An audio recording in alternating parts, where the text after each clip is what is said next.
आपसे ये भी जानेंगे जी कि महिलाओं में इन दिनों बच्चेदानी से संबंधित संक्रमण और रक्तस्राव की समस्याएं काफी ज्यादा हैं। ओके इसकी वजह क्या है और महिलाएं इससे कैसे बच सकती हैं? ठीक है। देखिए, इन्फेक्शन की जब हम बात करते हैं कि बच्चेदानी का इन्फेक्शन है, तो उसका जो मेन कॉज होता है वो यही होता है इन्फेक्शन का कि जो अभी मैंने आपको बताया जो सफेद पानी की समस्या होती है, ये सफेद पानी की जो समस्या है ये धीरे धीरे सबसे पहले तो ये क्या होता है, ये सिर्फ नीचे के पार्ट में होगा, वेजाइना में होगा, फिर ये ऊपर जाता है, जो आपके यूट्रस होता है उसको इन्फेक्ट करता है, जो ओवरीज होती हैं, ट्यूब्स होती हैं, इस सारी चीजों को इन्फेक्ट कर देता है। ठीक है, तो अब ये जो मेरा व्हाइट डिस्चार्ज की प्रॉब्लम थी ये अब चेंज हो गई किसमें, पेल्विक इन्फ्लेमेटरी डिजीज में।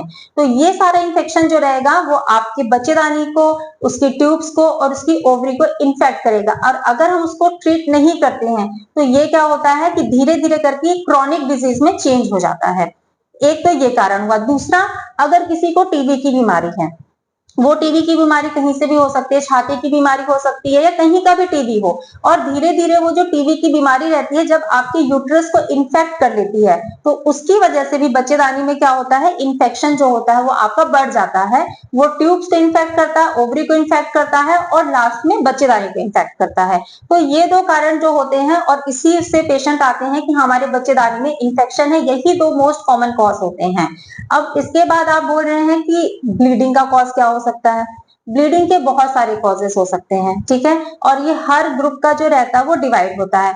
छोटे बच्चों में और इसके बाद रिप्रोडक्टिव एज ग्रुप में जिसमें महिलाएं बच्चे पैदा करती हैं, और सबसे आखिरी में आता है मीनोपॉज वाली एज में।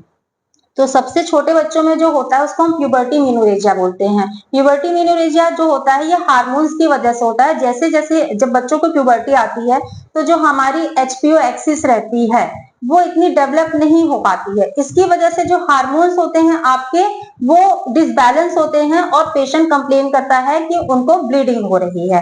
तो एक कॉज तो ये हो गया ब्लीडिंग का। उसके बाद में यूट्रस में कोई भी अगर लाइक वो फाइब्रॉइड जिसको हम रसोली कहते हैं, रसोली होने की भी वजह से पेशेंट जो इस कंप्लेन के साथ में आते हैं कि उनको ब्लीडिंग हो रही है, या फिर पेशेंट को एक दूसरी बीमारी जिसको हम एडिनोमायोसिस कहते हैं, ये भी पेशेंट कंप्लेन करता है कि उसमें ब्लीडिंग होता है, पेन होता है। तो ये बहुत सारे कारण होते हैं जिसकी वजह से पेशेंट हमारे पास में आता है ब्लीडिंग की कंप्लेन के साथ में।